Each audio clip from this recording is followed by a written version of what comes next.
importante do que isso, a defesa requer que Vossa Excelência tome as medidas cabíveis e necessárias para que esses abusos sejam proibidos, que essas práticas medievais sejam afastadas e que, mesmo que a pessoa tenha cometido eventuais erros, isso não dá um cheque em branco para os profissionais da segurança que possuem FETUR, também deveriam ter responsabilidade no sentido de não espancar ninguém, de não fazer justiça para as próprias mãos. Porque aí, se isso acontecer, eu vou começar a me perguntar o que é que nós estamos fazendo aqui. É só deixar a polícia resolver do jeito dela, como se manifesta a defesa. Essa daqui, viu, Breno? Não sei se eu comentei contigo, o Breno trabalha comigo há cerca de quanto tempo nós temos? 9 anos, né? E a primeira comarca que ele trabalhou... Não, tranquilo. A primeira comarca que ele trabalhou comigo foi Pacajus. Nós trabalhamos um tempo juntos, ele veio para cá e depois eu vi. E eu sempre dizia para ele, uma das curiosidades que eu tinha, que foi exatamente aquilo que a gente conversou lá na custódia, era qual ou o que acontece depois que você liberta o preso, depois que você concede a liberdade dele. Mamãe!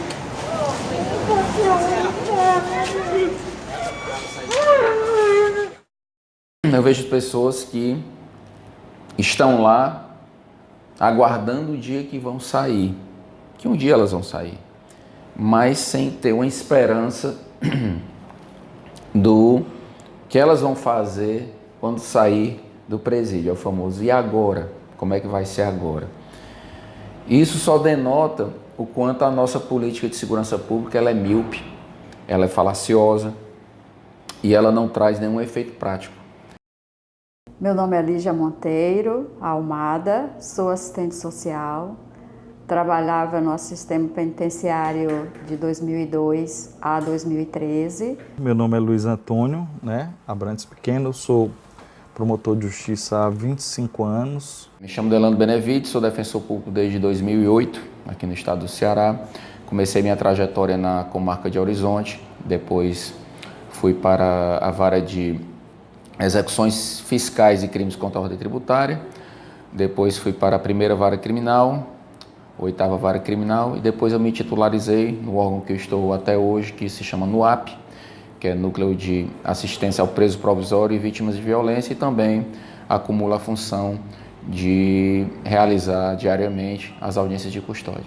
Meu nome é Daniele Ramos das Chagas, Meu nome é Dalva, tenho 3 filhos, Eu vivo só com o benefício da Érica, porque o meu Bolsa Família foi tirado, porque quando a Érica sofreu o acidente, eles tiraram o meu Bolsa Família. E de lá pra cá a gente só vive com o benefício dela. Eu faço rede, mas quando aparece. Lavo roupa quando aparece. Mas daqui pra lá é só o benefício dela que a gente convive.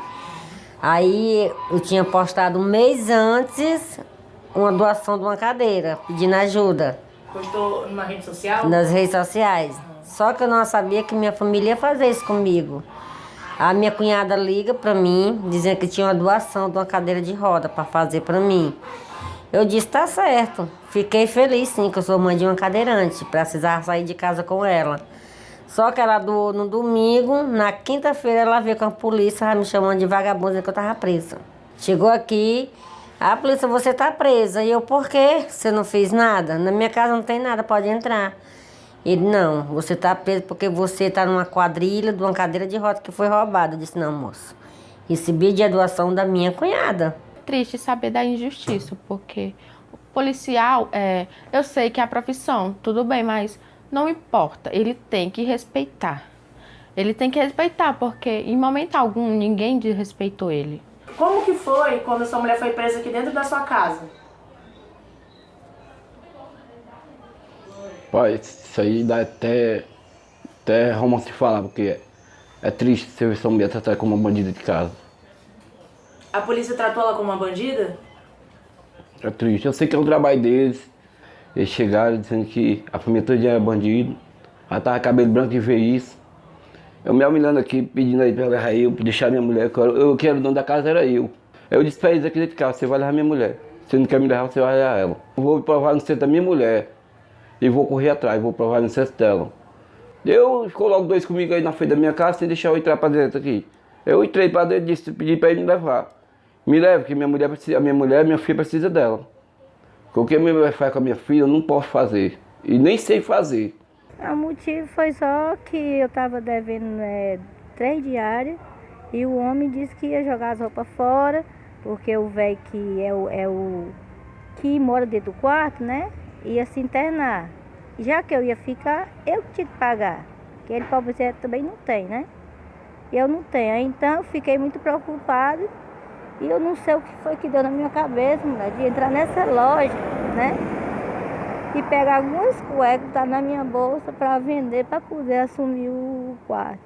Fui presa por causa que desacatou a autoridade. Aí os policiais entram na casa e dizem que a casa está em condições de saúde. Ela mora numa favela. Queria que a casa estivesse limpa, com eletrodomésticos, bem limpinha, né? Uma coisa bem nababesca, com uma decoração não sei de quem, enfim. Esperamos que tenha sido aqui uma atitude atrapalhada da polícia e que essa senhora possa, antes de tudo, se recuperar do vício de drogas. Por isso que a defesa requer que Vossa Excelência tome as providências cabíveis junto à Central de Alternativas Penais.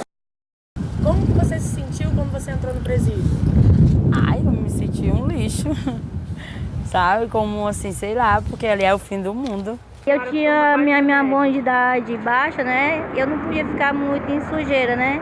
Então como se diz, a assistente social com a psicóloga, a enfermeira achou melhor que eu ficasse numa sala que tinha um colchão que fosse mais limpo, né? E dar os meus remédios, né? No horário certo. E sobre isso aí, eu gostei. Eu só fiquei assim, tipo passarinho dentro de uma gaiola, né? Sem poder, chorando, a pressão sobe e abaixa. E foi preciso eles pegar o remédio de outro preso da pressão, né? E me dar. A primeira coisa que me chocou dentro do presídio, a primeira é que eu não sabia que ia pra ali, que eu nunca fui, certo? A primeira coisa que me chocou, que me doeu, foi ter me botado numa sala que só tinha tapuru, que não tinha canto pra mim me deitar no chão. O que é tapuru? Os tapuru andando, bicho. Que não tinha canto pra nós se deitar. E as presas do outro lado pedindo a gente, como se a gente fosse assim, eu fosse uma bandida. E eu chorando, dizendo para a gente que eu não era uma bandida, eu era uma mãe de família. As assistentes sociais, o psicólogo, o profissional dentro do presídio, ele vai fazer um serviço paliativo. É cumprir as regras prisionais e cumprir o que se pode ser feito. Porque as estruturas prisionais que nós temos hoje em dia, tu não consegue oferecer um trabalho de fato bom e eficaz. A estrutura do âmbito que ele vive, né, vai influenciar. Quando chegava a hora do procedimento, ela sempre dizia, olha, a hora do procedimento, não olha para minha cara, mão na cabeça, e com licença da palavra, moça, mas eu vou ter que falar. Pode falar. Sentado uma de costa para outra, encostando, colando a buceta nas costas da outra, sem tirar a mão da cabeça, assim. Se tirar a mão, as presas tudo apanha. E se falar com ela, tem que chamar dona agente sem olhar para a cara delas. E cada saída que ela dá com a gente na cela, para ir para uma visita, uma coisa, a gente tem que fazer esse procedimento, mão na cabeça, até ela vir, algema a gente e ter uma lista amarela que é assim, lá no caminho do presídio. Aí você tem que andar por essa lista. Se vier 5 presas algemadas, uma atrás da outra, com a mão algemada e as costas na outra, andando pela lista, que não pode sair. Que se sair, descola. Quando chega no local, bota a gente de costas para a parede. Não pode deixar a gente de frente, tem que ser de costas para a parede. Não pode ficar do outro jeito, tem que ser o que ela quiser. E ainda diz assim, para fazer o que a gente manda, porque As presas pagam por causa de vocês. E vocês vão apanhar da presa se a presa apanhar por causa de vocês. Eu morria de medo, não vou mentir. Eu não comia. A água parecia água da praia. Salgado que ninguém aguenta beber, mas era obrigatório beber, porque eu morria de sede. A comida é a coisa mais horrível do mundo. Até barata no feijão vinha. Só que como eu lá dentro, né, eu às vezes dizia para a menina, aqui é toicinha, barata que vem dentro do feijão. A mortadela era queimada e tinha que comer, só que eu não comia. Os dias que eu fiquei lá, fiquei com fome, que não entrava. Mas é a coisa mais horrível. As comidas vêm na quentinha? Vem na quentinha, a gente tem que lavar a quentinha e desamassar todinha para mandar de volta elas desamassadas todinha, sem nenhuma dobra. A hora do banho, se a gente estiver no banheiro, quiser a gente vier gritar procedimento, você tem que vir do jeito que tá, nua e sentar. Libera a água, tem um tanque lá, aí a torneira abre e enche esse tanque lá o dia todinho, fica cheio. Ué, então 10 presas tomam banho com água de um tanque? É. De um tanque cheio? Aí essa água desse tanque é para tomar banho e lavar as coisas. Que a cela não era essa largona, era pequena, sabe? Era 10 presas. 10. E quando lá tinha aqueles... Beliche, tipo cama de beliche cimento, de tinha. cimento, né? Tinham quantos? Só 2 de um lado e 2 do outro, só Pra 10 4. presas? Para 10 presas. E em cada uma dormiam 2 ou uma só? Só uma. Só uma. Só uma, as outras dormiam no chão. Porque queria ou porque não podia? Só dorme mais velho. Porque só dorme as mais velhas mesmo, porque não pode. E o tratamento dos agentes penitenciários? São muito rígidos, sabe? Muito bruto mesmo. Toda vida que elas entram, a gente já tá trancada, né? A gente tem que fazer... a gente tem que fazer uma norma que é sentar e virar de costa para elas. Todas no chão. Sabe? Lá não tem assim, não tem nada que dentro de uma cela, é só colchão velho sujo e fede demais. É porque é 12 mulheres dentro de uma sala, 12, 13, 14. É uma em cima da outra e a sala é muito pequena. Se você ver, não tem muito espaço não, sabe? Lá é muito sujo, muito podre. E a água muito difícil, água para tomar banho, sabe? A água que a gente toma lá é água de poço, muito saloba a água. Da outra vez eu vi muito comércio de droga, agora dessa vez onde eu fiquei não tinha nenhum, nem cigarro mais tem. Só uma coisa que não tinha era pasta, sabonete e um lençol para botar em cima do colchão. Aí eu dormia no chão, assim já acostumada já, e botava um colchãozinho fino por cima de mim porque tinha bastante muriçoca, né? O senhor já visitou algum presídio? Já, claro. Todos os presídios aqui do estado do Ceará, só não conheço um que é a penitenciária do Cariri.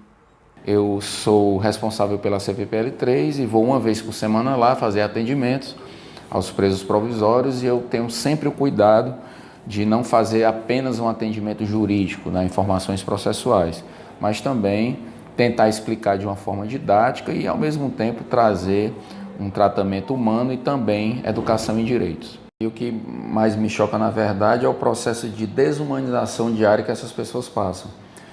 Essas pessoas, elas não são tratadas de uma forma digna, não são tratadas de uma forma respeitosa, não são tratadas de uma forma em que a própria lei define que deve ser, sem ofensa à integridade física, à integridade psíquica. Quando eu estava na comarca, na penúltima comarca que trabalhei, que era Pacajus, que fica aqui na zona metropolitana, trabalhei lá por 5 anos e durante 3 anos eu fui o juiz titular da vara de execuções penais e era rotina visita aos presídios.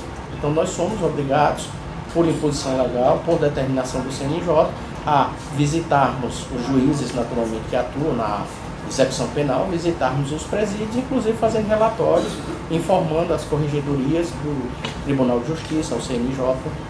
As condições do presídio de Pacajus eram terríveis. E a prova disso é que, quando eu estava lá, provocado pelo Ministério Público e pela Defensoria Pública, em uma ação, terminei por proferir uma decisão interditando o presídio, porque as condições eram insalubres. Então, Mas era aquilo que nós tínhamos, infelizmente. Então, o que nós temos hoje é um sistema prisional. Não sei a realidade atual, porque, repito, estou há cerca de 3 anos no sistema e a minha realidade era muito pontual ali, Pacajus, que era aquela questão do presídio. Não sei como é que estão os presídios da capital, mas a notícia que se tem da imprensa e relatos de promotores e defensores, principalmente a audiência de custódia, que agora de vez em quando atua, é que não anda nada bem, né? Na colônia penal, por exemplo, eles tinham lá uma ala que se cuidava dos animais, né? Que a colônia penal tem animais, tem plantas, tem hortifruti granjeiro, tinha a lavoura que eles chamam de mandioca, né? Que lá é o ipim, bergamota, que é a tangerina, uva, tudo isso tem parreirais lá. Então, tinha as pessoas destinadas para cuidar dessas alas e eram exatamente as pessoas que praticaram abuso, né? Sexual, então eles ficaram diferenciados dos pavilhões, para não se misturar. E aí, de uma certa forma, ele fica cumprindo nessas alas o trabalho prisional, que vai diminuir na pena, né? Cada dia trabalhado, 3 dias trabalhado, 1 dia a menos na pena. Hoje, a ressocialização é mais um ato de boa vontade do preso do que programas estatais consistentes. Se grande parte das pessoas que lá estão não foram socializadas, o que falar de ressocialização? O que eu entendo? Primeiro, o Brasil precisa prender menos e prender certo. Se ele sai qualificado, as chances dele não voltar a delinquir aumentam. Não na proporção que nós queríamos, mas aumentam. Eu não posso dizer em termos percentuais, mas restitui. Certo? Não é o ideal, não é o que a sociedade deseja, mas restitui. Porque a questão da saúde, nós temos o Sistema Único de Saúde que tem uma previsão de abranger todo cidadão brasileiro que deveria ter uma saúde de boa qualidade, mas efetivamente não se tem recurso para isso. E no sistema prisional ou no sistema do direito, infelizmente nós também não temos aqueles recursos necessários para dar efetivo cumprimento àquilo que a norma prevê. Então o ideal seria que não só o poder público, mas uma parceria com a sociedade, uma parceria com a atividade privada, melhor dizendo, pudesse propiciar a ressocialização daquelas pessoas que já estão presas. Não adianta só o Estado querer, não adianta só o preso querer, se a sociedade não der essa oportunidade. Porque quando ele sai do sistema prisional, se a sociedade não abrir os braços, o sistema se voltou contra ele, está de costas para ele. Se ele não tem oportunidade de trabalhar, se ele não tem oportunidade de estudar, vai voltar para o mesmo ambiente que ele estava antes, ou seja, a criminalidade. E aí você vai alimentando o sistema. Ao passo que se você permite, lá dentro, através de cursos profissionalizantes, através de cursos do sistema normal de educação, para que ele possa, no futuro, se submeter a um vestibular, concluir um curso superior e mudar de vida, se você não tiver essa possibilidade, efetivamente, você vai sempre girar esse ciclo. Eu acho que esse é um trabalho que cada um deve construir individualmente, naturalmente, para que no final o somatório da participação individual de cada um, isso faça a diferença. E eu acho que essa é uma questão que deve ser encampada por todos, porque você pega o sistema de justiça, é o somatório da participação efetiva de cada um daquele sistema, desde o policial que efetivamente efetua a prisão daquela pessoa que eventualmente esteja cometendo um crime, até o órgão máximo de julgar aquele processo, você passa por uma série de pontos e que cada um pode dar sua participação, cada um pode fazer um encaminhamento para que no futuro aquela pessoa saia melhor. É difícil. Infelizmente eu tenho que te dizer isso. Olha que eu trabalhei, foram de 2002 a 2013, com a interrupção de 2 anos, eu acho que dá mais ou menos uns 11 anos por aí. Muitos retornavam muito rapidamente. Teve casos, muitos casos, de eu fazer avaliação para liberdade condicional e naquele inteirinho que ele estava esperando a resposta judicial, ele teve a saída temporária do semiaberto e ele já praticou outro delito e já voltou direto para o fechado, já eliminando tudo aquilo que tinha sido feito durante... Muitos casos aconteciam aí. Aí, posteriormente, tu tem informações, às vezes até deles próprios, né, que eles ligam para os presídios para falar com a fulana, avisa para a dona Lígia, para assistente social, que na verdade eles não chamam assistente social, eles chamam social. Lá no sul chamam social. Avisa para ela que eu tô assim, assim, assim. Eu liguei só para falar para ela que eu tô bem. Eu recebia vários telefonemas. Eu acho que é uma grande mazela, é um grande problema social que nós temos que resolver, não é um problema jurídico, o direito penal não vai resolver questões sociais, isso apenas reflete a má utilização do direito penal. É importante que as pessoas saibam que a função primordial do direito penal não é punir, a função principal do direito penal não é encarcerar, a função principal do direito penal é proteger bens jurídicos.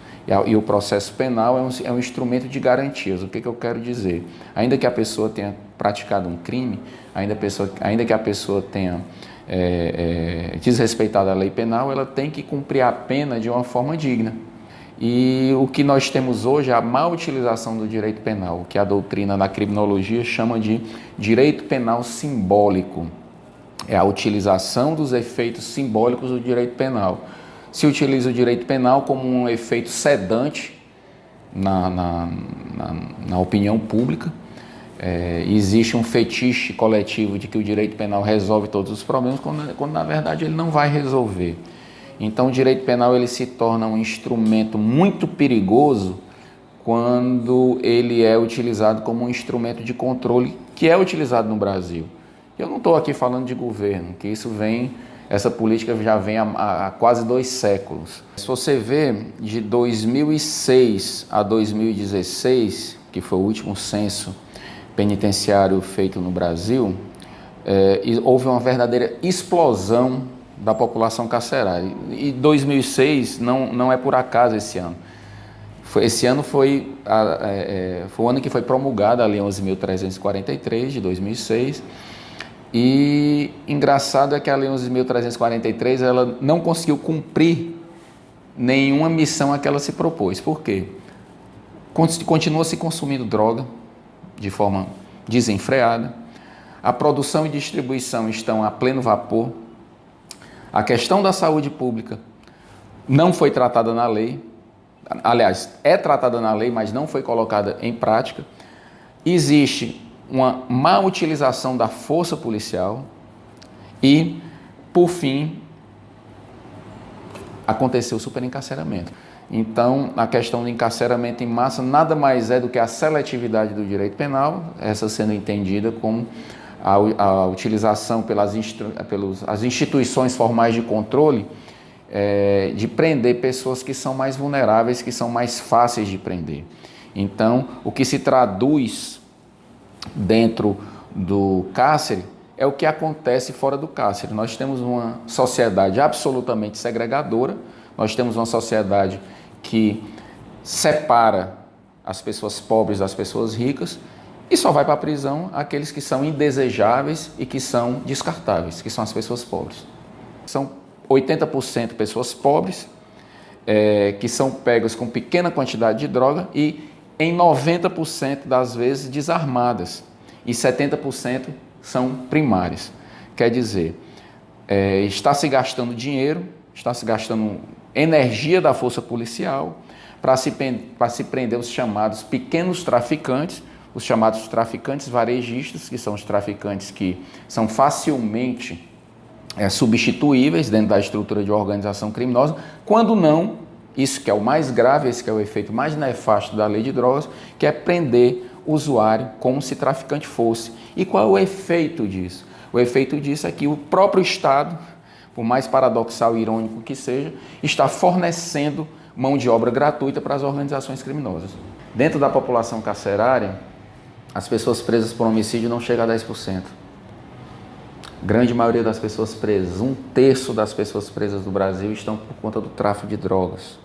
Se você juntar com crimes patrimoniais, roubo, furto, estelionato, receptação e com porte ilegal de arma, esse número vai chegar a 80% das pessoas que estão presas. Ou seja, nós estamos prendendo pessoas por crimes patrimoniais, crimes envolvendo droga e por porte ilegal de arma. Que agora vai ser porte legal, né? Todo mundo vai poder portar arma. Enfim, mas saindo dessa discussão. E dentro desse universo de pessoas que são presas por crimes patrimoniais e crimes de droga. Como eu já falei, crime de drogas, pessoas que são presas com diminutas quantidades, pessoas que são presas desarmadas. E crimes patrimoniais, na sua grande maioria, roubos simples, tá certo? Roubo em que não há violência real em relação à vítima. E também muitas pessoas presas por furto. Nós temos hoje no Brasil aproximadamente 50 mil pessoas presas pelo crime de furto. Isso é inaceitável, isso é um absurdo. O que eu sugiro? Primeiro, que a lei seja cumprida, que a prisão seja tratada, prisão provisória, seja tratada sempre como um meio de exceção e não como uma regra, não haja uma banalização da prisão cautelar, como existe hoje no sistema de justiça brasileiro, e que haja alterações legais, não no sentido do recrudescimento da lei penal, que haja uma reforma penal no sentido de que nós precisamos evoluir enquanto civilização, enquanto Estado democrático de direito. Então, o que eu quero dizer para você? Parafraseando o professor Lênio Streck, ele disse que o direito penal e o judiciário não são o superego da sociedade. Se a sociedade tem, com toda razão, porque todos nós estamos cansados com violência, todos nós estamos cansados com essa insegurança, se o gosto popular, o sentimento popular é de vingança, é de um direito penal do inimigo, é de um direito penal que imponha penas absurdas, um direito penal que torture, e um direito penal que o bandido bom é o bandido morto, essa não é a função do judiciário. A função do judiciário é salvaguardar direitos fundamentais e aplicar a lei da forma que ela deve ser aplicada. Eu não estou passando a mão na cabeça de bandido, eu quero que a lei seja cumprida. E eu quero que a lei seja cumprida para todos, para aqueles que têm colarinho branco e para aquele que está numa esquina fumando crack. Você prende usuários, você coloca pequenos traficantes na cadeia, enquanto os narcotraficantes, os megatraficantes estão aí a solto. Não achem que os grandes traficantes estão nas favelas. Eles não estão nas favelas. Eles estão pelos alfaviles da vida, estão na beira-mar, estão pela Sapiranga. Então, eu defendo a descriminalização e, num futuro, sabe-se lá Deus quando, a legalização das drogas. Essa questão da droga, não tenha dúvida que é uma questão de saúde pública. Agora, veja o quanto a criminalidade cresceu e veja se cresceu na mesma proporção os equipamentos do Estado para coibir ou pelo menos tratar os dependentes químicos. O resultado da guerra às drogas é o encarceramento em massa, principalmente assim, em relação às classes C, D e E. E agora, com algo ainda pior, que é o ingresso na criminalidade da mulher, né? A mulher entrou fortemente nessa criminalidade, substituindo o marido traficante, substituindo o filho traficante, que ou foram mortos ou estão presos, e aí gerando famílias inteiras ligadas ao narcotráfico, né? E como os mecanismos legais em relação às drogas são mais rigorosos do que em relação aos crimes comuns, isso gera um encarceramento maior, tanto horizontal como também vertical, no sentido de que eu tenho mais gente presa por mais tempo.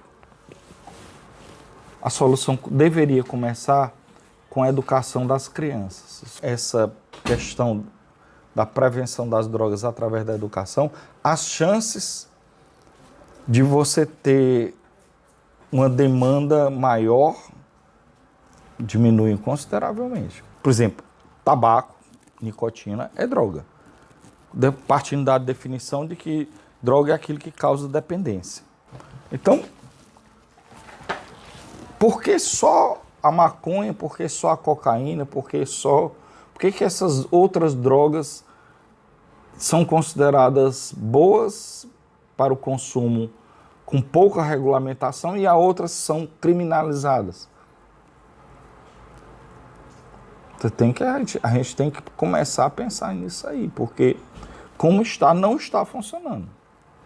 A questão é, criminalizar funciona? Não, não está funcionando. Nós nunca prendemos tanto.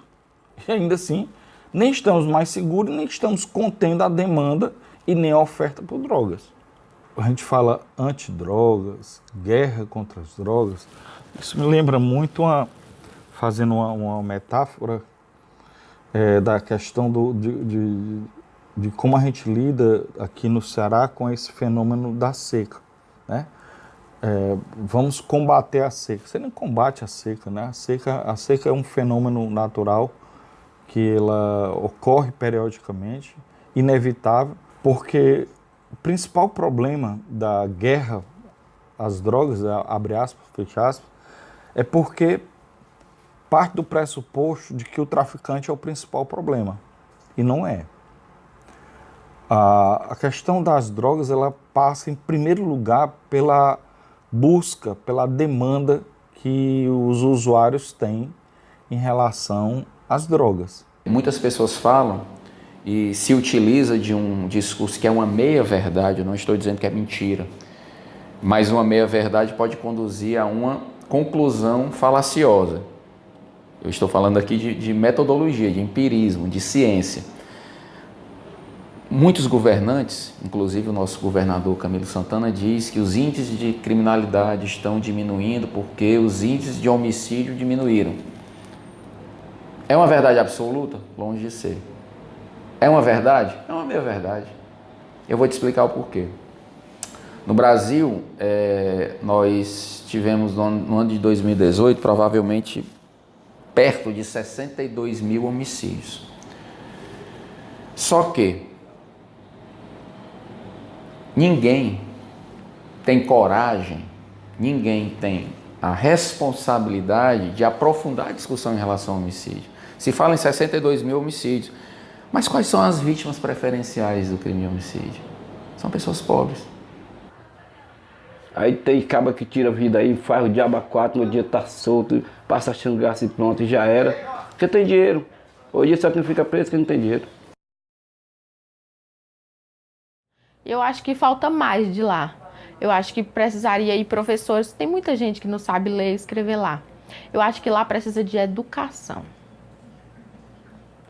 Educação falta. Do que adianta eles serem presos, se tornarem pessoas melhores lá dentro, sair de lá e não saber ler e escrever para correr atrás de um trabalho? Não adianta. A educação falta. Eu pretendo fazer direito. Acabar com as injustiças, né? Porque eu fui uma injustiça. A pessoa não prestou ajuda e eu tenho que lutar por tudo que eu preciso. Eu quero fazer pelas pessoas o que não foi feito por mim. Só queria que o Brasil mudasse. Mais respeito e educação. Era o que eu peço, né, pro Brasil, mas pelo visto muito não muda, não. A gente tem que fazer mudar.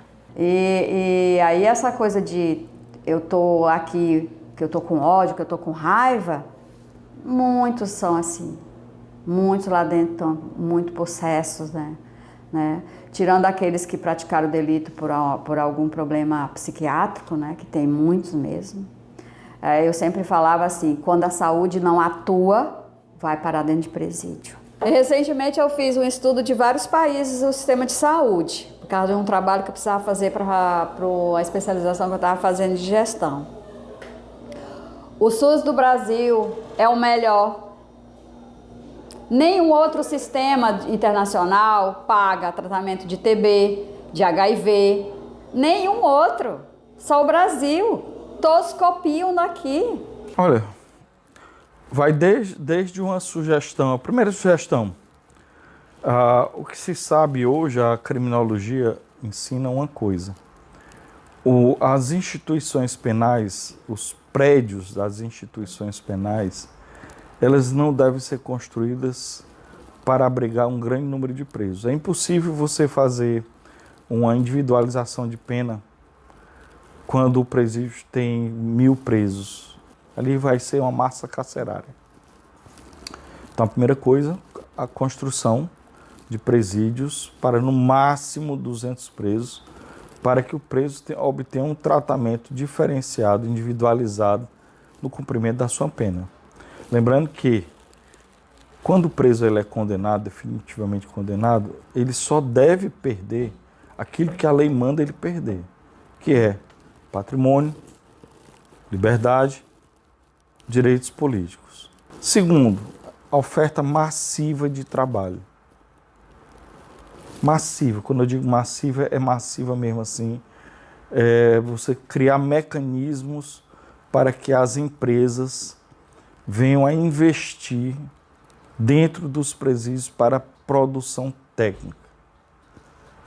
Porque com isso você tem duas coisas. Primeiro, você tem o preso pagando a sua estadia no presídio, porque a lei determina que parte dos proventos que ele obtém com o trabalho sejam revertidos de volta ao Estado para o custeio da execução da pena. Você tem o preenchimento do tempo ocioso do preso com o trabalho. E você ainda tem profissionalização. E a outra coisa, ainda tem mais uma, que a própria lei de execução penal preconiza, é que a sociedade tem que ser tem que ser menos preconceituosa em relação ao presídio, né, e ao preso. Assim, não adianta você achar porque assim, o cara cumpre a pena, mas ele fica estigmatizado de uma forma tal que ele jamais deixa de cumprir essa pena. Então a sociedade também precisa abraçar a causa. Por quê? Porque essas pessoas precisam voltar para a sociedade e vão voltar para a sociedade. A questão é se eles vão voltar melhores ou piores.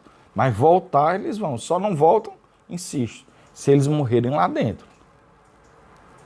Se nós vamos continuar querendo gastar dinheiro com ele, para ele cometer novos crimes e voltar para o presídio e a gente continuar pagando, é uma escolha nossa. Muitas vezes você vê que a própria vítima está desinteressada em ir para o fórum 2 anos depois do fato delituoso, esperar várias horas para a realização da audiência para ela dizer como é que foi o furto de um celular que aconteceu 2 anos antes. Então nós precisamos parar com essa indústria, com esse encarceramento desenfreado. Por quê? Os efeitos são os mais deletérios possíveis. Pessoas que não deveriam estar presas estão presas, são cooptadas por organizações criminosas, são doutrinadas e mestradas na criminalidade. Quer dizer, pessoas que são criminosos eventuais saem criminosos profissionais. Ninguém em sã consciência pode entender isso como um sistema de justiça, um sistema penal que é eficaz. O Atlas da Violência de 2018, dos 62 mil brasileiros que foram presos, 34 mil tinham entre 15 e 29 anos. Nós estamos jogando uma juventude fora. E dentro desse número, a grande maioria são de pessoas pobres. Para cada 100 pessoas presas nesse país, 71 são negros. Antes de discutir números, nós precisamos discutir vidas de uma forma qualitativa. Só para mostrar aqui, em relação à má utilização da imprensa,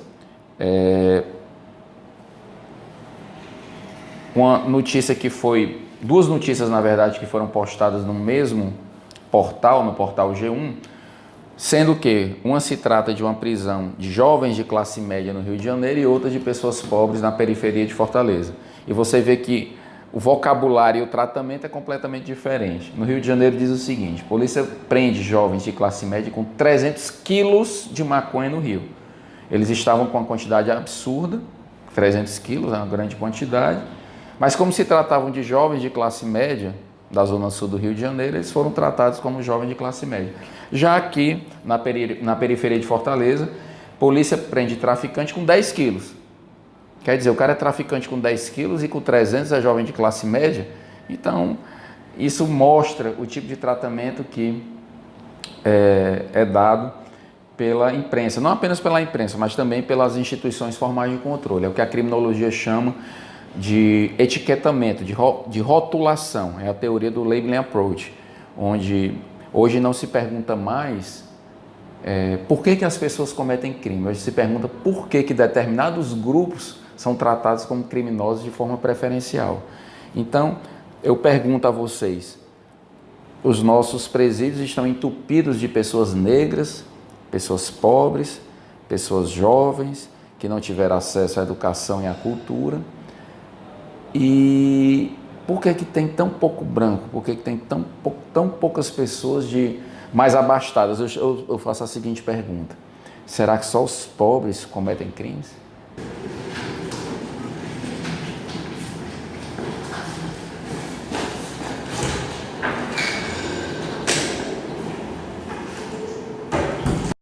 Educação. Educação. Educação.